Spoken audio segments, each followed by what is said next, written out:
Bonjour à toutes, bonjour à tous, bienvenue sur Talks by Sela. Aujourd'hui, nous découvrons une nouvelle rubrique, la rubrique témoignage, tout de suite après le générique.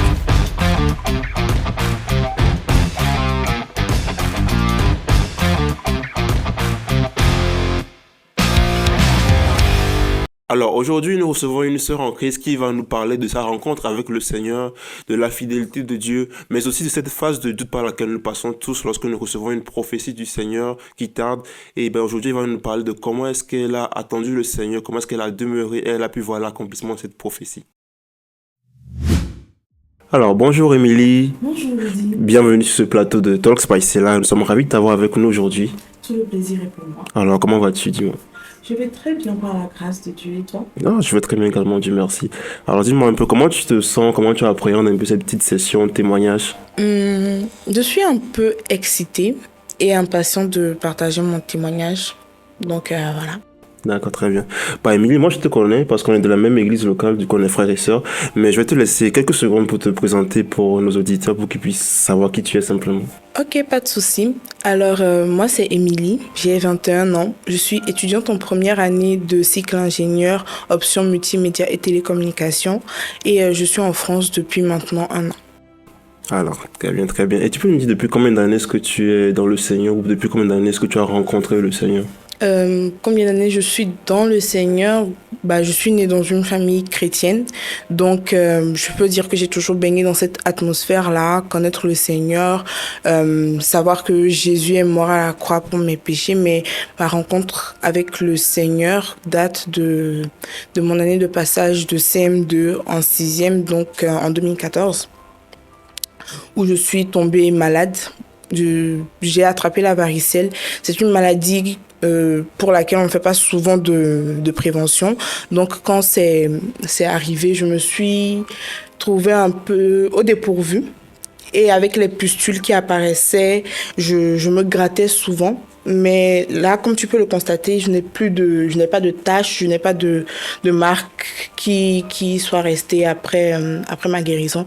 Et je peux dire que ma rencontre avec le Seigneur à ce moment-là, j'ai découvert que le Seigneur était mon sauveur, mon Seigneur et aussi mon dermatologue, entre autres. Excellent, excellent, gloire à Jésus. Alors aujourd'hui, nous sommes réunis pour un témoignage particulier qui concerne ton voyage, ton pays natal pour la France où nous sommes actuellement. Et ce voyage est né apparemment d'une prophétie. Est-ce que tu peux nous en dire un petit peu plus? Effectivement, ce voyage, il est né d'une prophétie. C'est d'abord ma mère qui a reçu la prophétie pour mon voyage. Bon, quand elle m'a dit voyage, je m'imaginais beaucoup de pays, mais bon, la France, c'était vraiment inattendu parce que c'est un pays que j'aime bien, mais que je ne me voyais pas visiter de sitôt. Donc, après avoir échangé dessus, elle m'a dit, bon, je vais t'amener voir la servante de Dieu pour qu'elle te donne les instructions que tu dois suivre par rapport à la prophétie qui est sortie. Et c'est comme ça que je me suis retrouvée à discuter avec la servante de Dieu. Donc, on a échangé, on a prié, on a discuté par rapport à ma vie et tout. Et quand on a fini, avant que je ne rentre chez moi, elle m'a dit, la prophétie, elle va s'accomplir certainement, mais tout dépendra en fait de comment je m'entoure, avec qui je décide de marcher. Si ce sont des personnes qui vont me tirer vers le Seigneur ou des personnes qui vont m'en éloigner.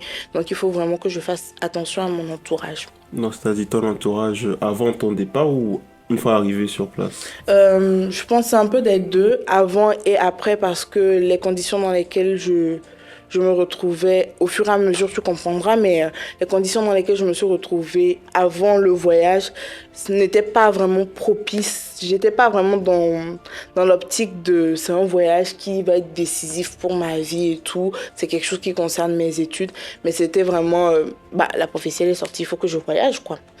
Donc, après ça, bon, j'ai vraiment reçu la prophétie à moitié, dans la mesure où, ok, je vais voyager, mais tout ce qui est instruction, choses à faire après, c'est pas vraiment C'est pas vraiment important parce que bon, Dieu, il sait faire ses choses.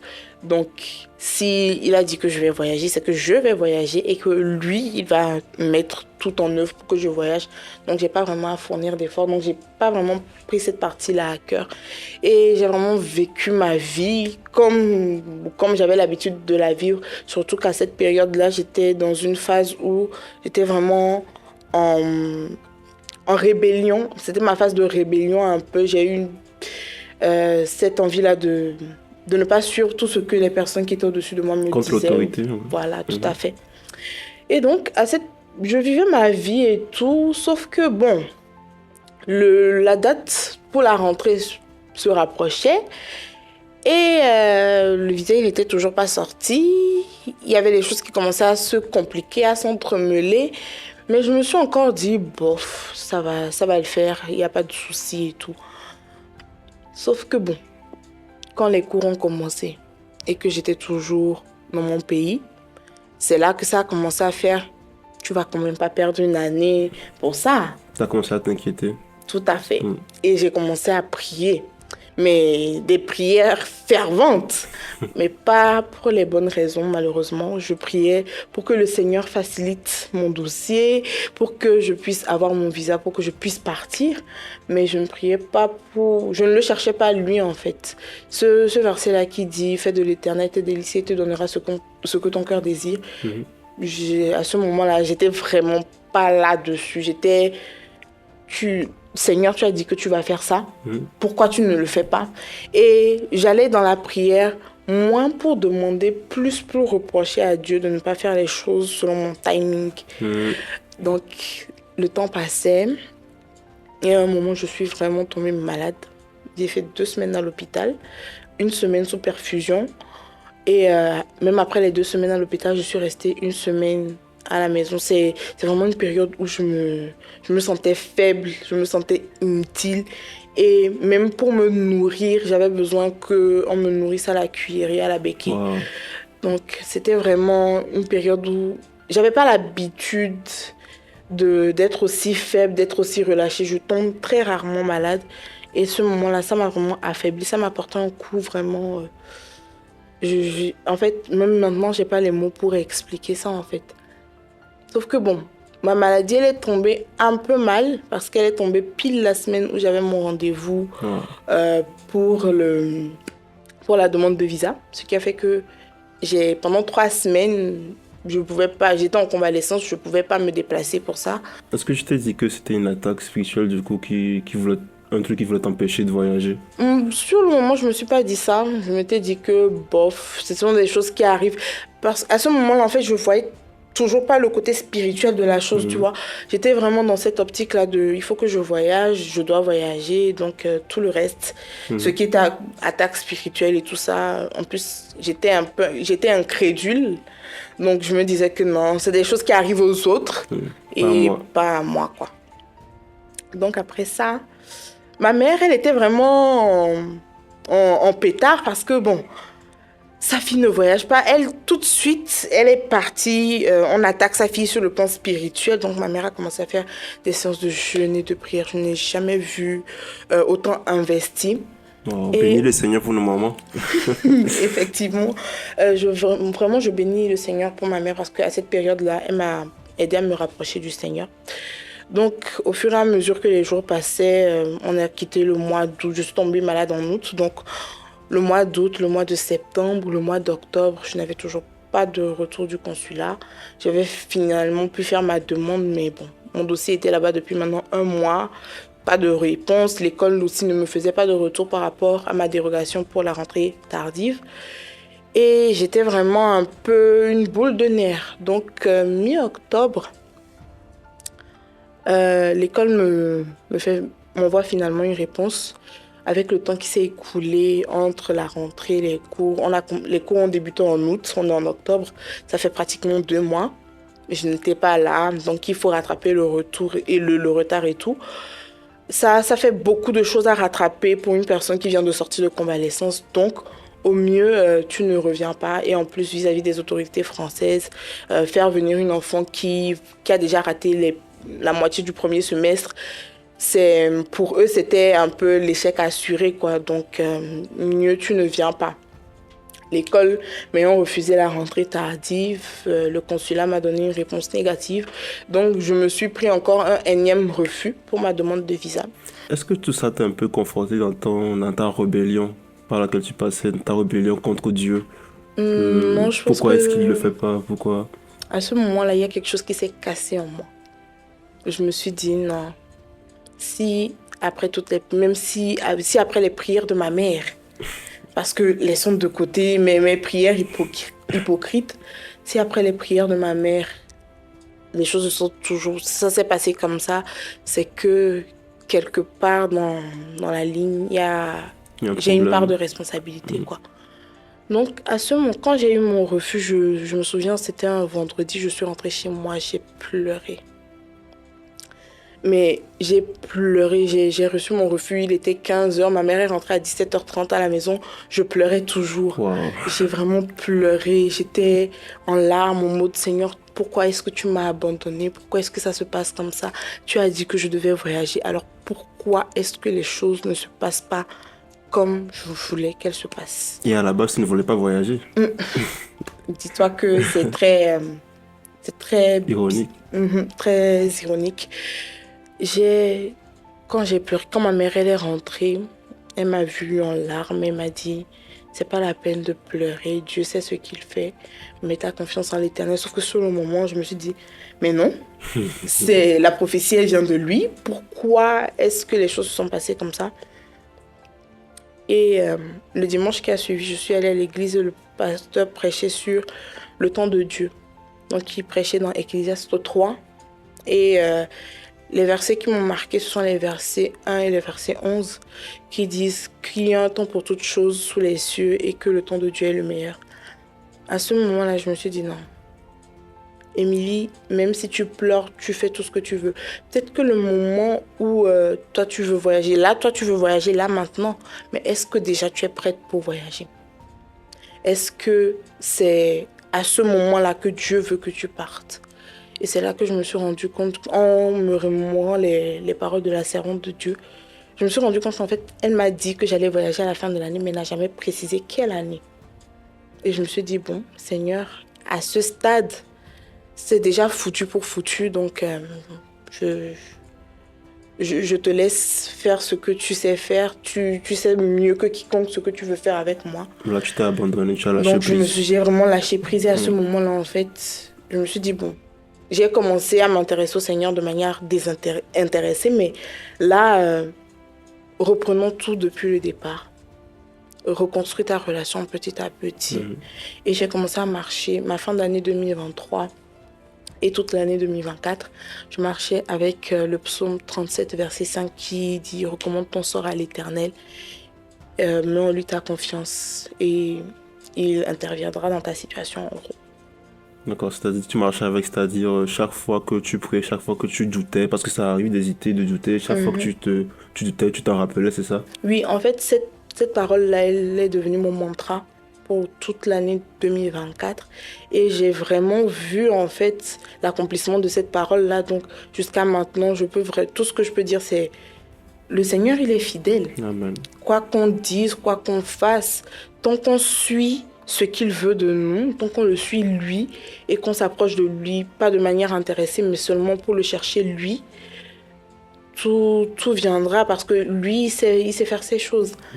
Donc, j'ai commencé à marcher avec cette parole-là et c'est vrai qu'il y a eu des moments de doute, il y a eu des moments où je me sentais abattue, je me sentais désespérée, mais je me suis dit non, recommande ton sort à l'Éternel parce que le Dieu qui a sorti Israël d'Égypte, forcément, il ne va pas t'abandonner toi aujourd'hui. C'est un Dieu qui tient ses promesses. S'il a tenu la promesse qu'il a faite à Abraham jusqu'à maintenant, c'est pas maintenant qu'il va commencer à rompre ses promesses. Donc je me suis vraiment totalement abandonnée. J'ai vraiment lâché prise parce que à ce moment-là, je me suis rendu compte que c'était épuisant de vouloir faire le boulot de Dieu à sa place. Donc je l'ai laissé faire comme il voulait le faire. Et en 2024, quand le moment est arrivé de faire mes démarches pour partir, tout s'est passé, je ne vais pas dire comme sur des roulettes, mais Dieu a fait en sorte que les situations s'imbriquent pour que je puisse arriver en France aujourd'hui. Et tout ce que je peux dire, c'est vraiment gloire à Dieu. Ouais. Parce qu'au moment où je faisais mes démarches, il y a eu des... Je devais d'abord faire, pour ceux qui connaissent comment la procédure se passe, il faut le rendez-vous Campus France avant d'aller faire le dépôt pour la demande de visa. Mon rendez-vous Campus France tombait après mon rendez-vous pour le visa. Donc, j'étais dans tous mes états et tout. Et après, je me suis calmée. Je me suis dit, non, Dieu sait ce qu'il fait. Donc, moi, j'ai appelé ma responsable parce que l'école avait mis à notre disposition des personnes pour nous aider, pour nous accompagner pour les démarches.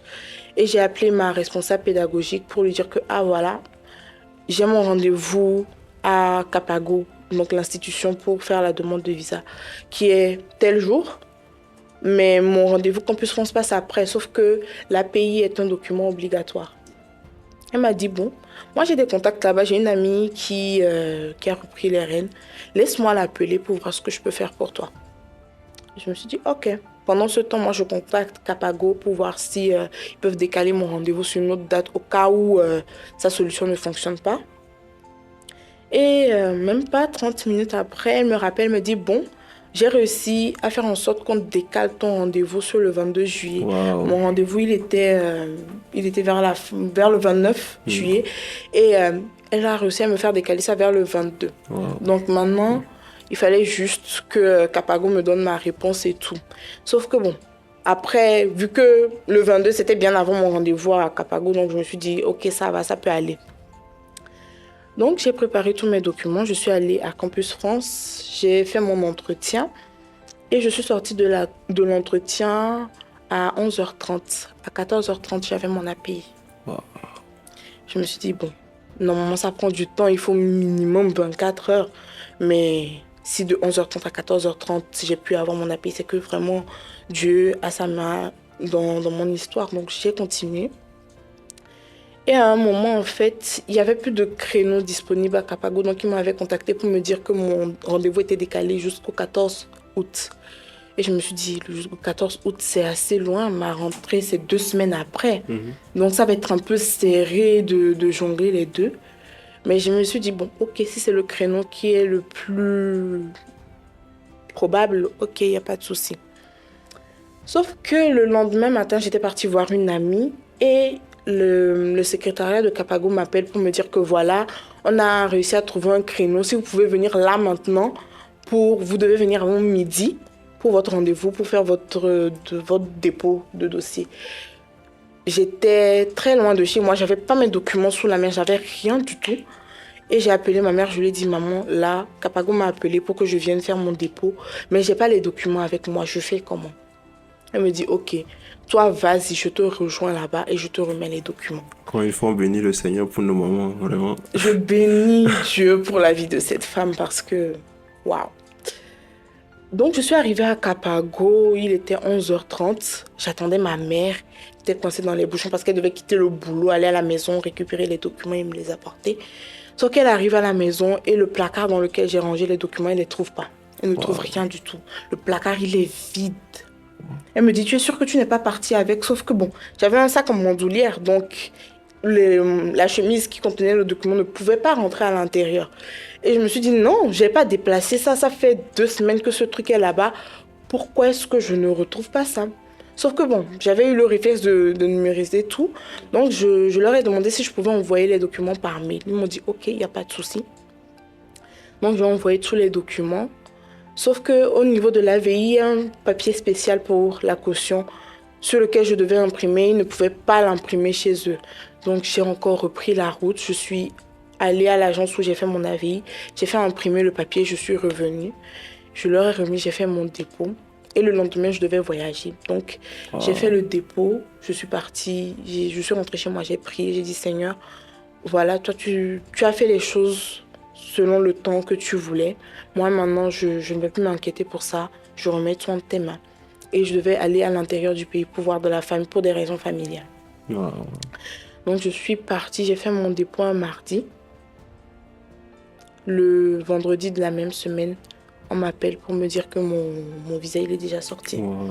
Je dis, attends, j'ai fait mon dépôt c'était pas il y a une semaine, c'était pas il y a un mois. La dernière fois que j'ai fait ma demande de visa, ça m'a pris un mois. Donc, je me suis dit que non, c'est peut-être qu'ils se sont trompés de personne. Et juste dans la foulée, je reçois un mail que voilà, mon passeport, il est de retour à Capago. Donc, il faut que je vienne le récupérer. Sauf que je suis à l'intérieur du pays, je dois rentrer une semaine plus tard. Donc, je ne peux pas passer dans l'immédiat. Je leur dis, bon, voilà, je ne suis pas disponible dans l'immédiat. Donc, est-ce que je peux passer après? Donc, après ça, je suis revenue. Je suis rentrée à la capitale. Je suis partie directement à Capago pour récupérer mon passeport.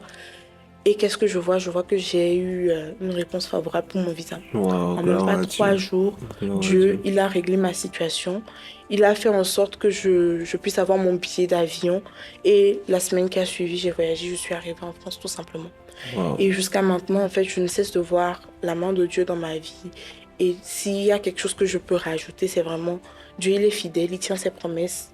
Tant qu'on le suit, qu'on fait de lui notre délice, il nous donnera ce que notre cœur désire. Notre cœur, Wow. voilà. Ouais, je retiens un truc dans ton témoignage, c'est que tu as dit à un moment donné que tu as lâché prise, que tu t'es juste abandonné entre les mains de Dieu. Et tu as dit un truc avant, c'est que tu as prié. Quand tu es rentré de l'agence, tu as quand même prié. Et j'aimerais juste attirer l'attention, c'est juste que moi je suis passé par une phase comme ça, c'est que pendant un moment où justement, on te dit de lâcher prise, parce qu'on entend beaucoup, on te dit de lâcher prise, lâche prise, tout simplement, abandonne-toi à Dieu. Et on a tendance à se relâcher dans la prière aussi.